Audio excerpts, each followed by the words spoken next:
welcome to The World This Week. And tonight, our guest is Dr. Gono. Our main focus of our discussion is language and culture. But as you know, that it's a very wide topic. So we will try to dwell on children born in the diaspora, particularly the language aspect of it.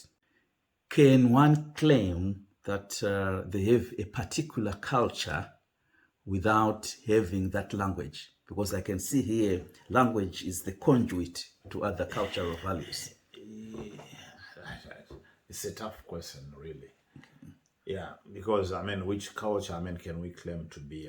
First of all, if we are claiming, to be Zimbabwean, within the cultural context itself, there is a language. There are certain, cultural, traits that we sort of, would say, when an old man or an older person walks into a bus and you are seated, please stand up. Those kind of teachings that are both what we grew up knowing. Yeah, exactly. Yeah, those basic etiquette. Some of those things can be taught in any language. Yeah, the manners and whatever, they can be taught in any language, but we can't, take away the language aspect. So in a way, yes, they can learn about their culture in a different language, but it will be stronger if they can learn, their culture and the language at the same time. It sort of gives them, a stronger, basing on their understanding of what is there. Would you say we are collectively responsible for this? Maybe, can we bring in the issue of colonialism? Maybe, has it affected us to the point that our culture is taking a back seat? I totally agree with you, on the basis of, the effects or the impact of colonialism. I think we were taught, that, speaking English was very good back home, not even before coming into the United Kingdom. That if you are speaking fluent English, I remember, when Mugabe, came at independence, the eloquence that, he had, and people marveled his eloquence, in the language. The way we want our children, even back home in Zimbabwe, to be speaking, good English. It's a sign of, affluence. If you are speaking, a lot of some good English. So, it's the way I think we were brought up, as in our generation, that we sort of thought, being able to speak in English in a fluent way was a sign to show, your class. Oh, yes. in some way. And, we sort of, carried that kind of, on our shoulders. We bring it in, and we will find ourselves, unconsciously at home when we are with our children. Unconsciously, just speaking in English, as though it is now our first language. We find it very difficult, to default, to our own language, because, that is. So we need, to sort of, re-educate ourselves on the importance of, the language. It's very, it's very important that, students, so our children know more than one language. Yes. So one of, the languages that we can actually teach them without being, spending a lot of money, is our own language. We can speak to them in our own language. Try, it's not like, they should be fluent, within a day or two. Yes, their accent is going to be different and whatever. But they need to start picking, a few words here and there. They need to know, if I say kuti ndipo mvura, I mean, what do I mean? Those basics. Yeah, vara mkoa uyu, I mean, what do I mean? I mean, that they start picking, I mean, we need to gradually bring them back into that. And I mean, my experience, I mean, is, I mean, my stay here is, I mean, when we came in, basically, when we had a lot of, I mean, our children who had come from Zimbabwe and grown up, and a lot of us adults, I mean, from there, we had strong communities. We really had strong communities, but now these communities are disintegrating. We are now more sort of, I mean, can we say maybe very integrated, I mean, into the English community that, you know, our own Zimbabwean community doesn't matter that much anymore. You have brought a very interesting topic about the disintegration of our community. Yeah. What would you say is causing that metamorphosis? I'm not sure, maybe because, I mean, we are now having more of these young generation born here. Whereas, I mean, 10, 15 years back, we had brought in, I mean, some young children who were born in Zimbabwe, who still could speak, I mean, the mother language, who could still relate when they met as a group that, I mean, we are Zimbabweans. But now, I mean, as that, you know, group started growing up and started having their own lives and, you know, going into their different workplaces. Oh, wow. I mean, these who are coming up who are now being born here. I mean, they don't have the same link as, I get you. The others that we brought in, I mean, when they were grown up. And that in itself, I mean, even you find, I mean, the parents now are now more used to simply say, you know, let's just speak in English. They're accepting it. Yeah, they're accepting it. I mean, as it accepting defeat, rather. Yeah, in a way. Okay. But then, I mean, the problem, I mean, comes, I mean, you know, like we were talking, you visit, I mean, Zimbabwe, and your child cannot speak, I mean, with the rest of, I mean, the people at home. Yeah, it sounds very strange. Yeah, that's what I was highlighting. Yeah. Still remember that. It sounds very strange. I mean, that, I mean, but this person cannot speak, I mean, the language. Yeah. I think we just need, I mean, to try and learn from other communities. I mean, the Chinese, the Asians, and so on. I mean, these people have maintained some very strong community links. It brings me back, I mean, to a time, there was a time when I went to Japan, and we had a tour guide. Right. This lady who was our tour guide was actually part of our group. Okay. She was at uni here in England. She had never been to Japan. Wow. She grew up, I mean, in America. But she was our tour guide, and she knew almost everything about Japan, the language and everything. And she could translate, I mean, when we were... Quite impressive. Yeah, but she is someone, I mean, who never went to Japan. But because, I mean, they've maintained a very strong community spirit where, I mean, their children, I mean, still continue to learn the Japanese culture, the language, and so on.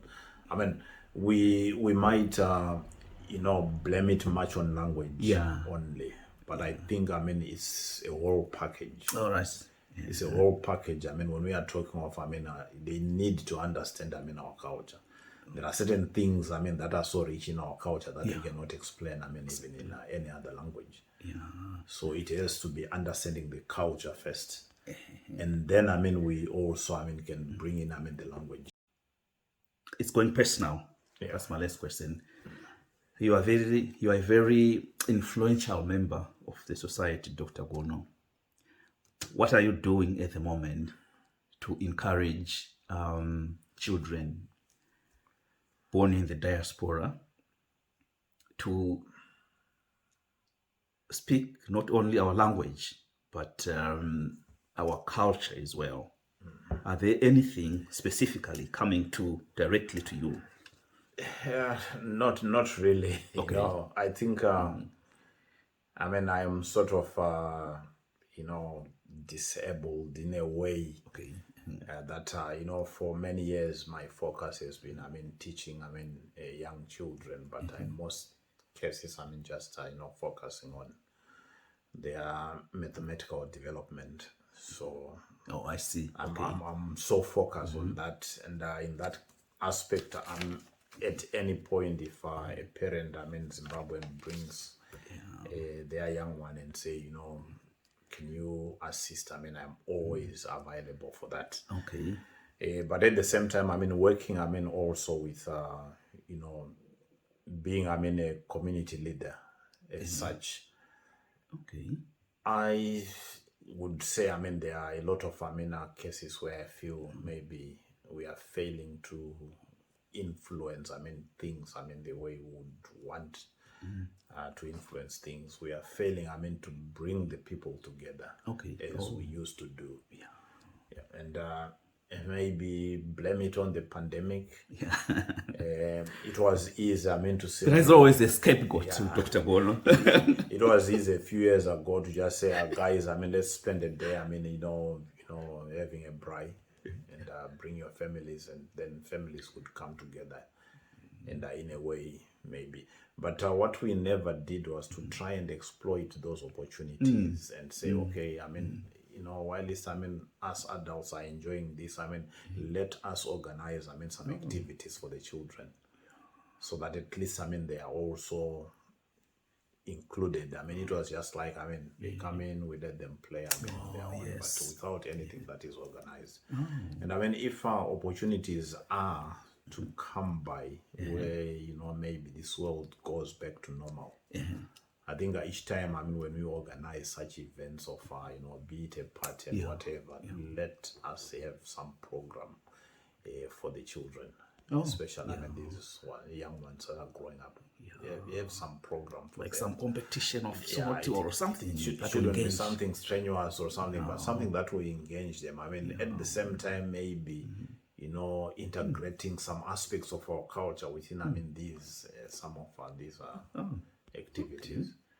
But at the moment, are we, having a great impact? As a community, no, we are not. Oh, We are unfortunately. not. Yeah. Okay. Before we finish, do you have anything that you want to tell our viewers about language and culture before we close? Yeah, I think much as it is really quite interesting to integrate within the British community and feel at home, it is still very important that, wherever possible, we need to meet as a community. We need to bring our children. It is so often now that, at any function, children are left at home on their own watching TV. Instead of bringing them in, interact with other children and interact with other adults. We have got quite a lot of able adults who are very willing to take up the opportunity to work with our young people, and given the opportunity allowed by the parents, I think we can actually revive some of the things that we are losing. But we really need, it is important that, we need to bring back our children and at least, tell them. Right now, the one of the buzzwords within, the British curriculum is decolonizing the curriculum. Oh. And the biggest aspect being that, as, Britain has had a lot of influence in its colonies, but very little is talked about. When you look at, the curriculum, within England, very little is talked about, what is happening in the Commonwealth countries, for example. And also, very little is said about, the different cultures, that, the Commonwealth, brings together. And it's mostly more centered on the the British. Oh, definitely, yeah. Now, I mean, if the British themselves are beginning to say, let us decolonize the curriculum. That's a good development. We also need, to start saying, let's go back to our roots. Oh, yes, yeah. And let's, let us not have our children being taught about Zimbabwe by what they see in the media or what, someone else who has no perspective of Zimbabwe. Oh, wow. Start telling them, what Zimbabwe is like. The image of Africa that they see is, $2 a month is going to provide clean water to this and so on. Oh, wow. That's, an image of a poor Africa. And that is why maybe they end up not being proud, to be called Africans, because, what they see in the media, what they see on television is, Africa of people who are suffering, Africa of diseases, and Africa, which is, a dark world. And that the best, people to tell our children about Africa is us. Oh, yes. We can tell them, in our own words. In our own words. Yeah. The best, that we can describe, what Africa is, what kind of, experiences are, and so on. Right. And in that way, maybe they can begin to have, to be proud of, their heritage, to be proud of where they are coming. Dr. Gono is an educationist of international repute. We thank Mr. Gono for coming to the studio. And to you viewers, thank you very much for joining us on this edition of The World This Week. We hope to see you next week. Goodbye. Thank you, Mr. Mkande. You're welcome.